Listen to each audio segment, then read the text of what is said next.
We have also been involved with the government of Sri Lanka in developing its migrant labor policy, which came out this year. We were part of the civil society organizations in developing that policy. It is not to say that we don't get involved in advocacy and policy, we do.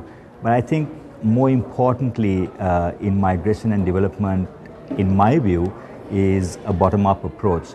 And we're very strong in the old paradigm, which is called capacity building. And I think that is very, very essential, because to us, capacity building means also to touch and feel people, to really understand their problems, rather than sitting behind a desk and writing policy. I think it's more important to get involved with people, to engage with people, to understand their problems and look at opportunities from there on. So I think that's our priority, and that will remain our priority.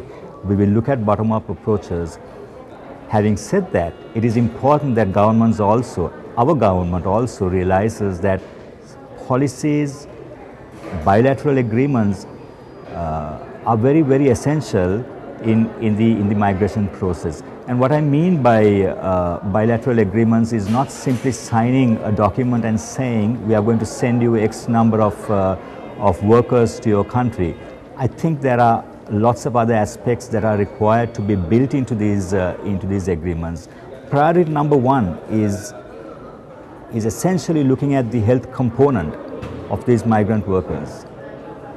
Looking at decent work components and aspects like that. So we have to bring in a health component into the agreements. Otherwise, I think the migration process may not work very well.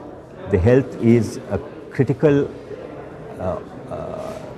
It's critically important in signing up these bilateral agreements.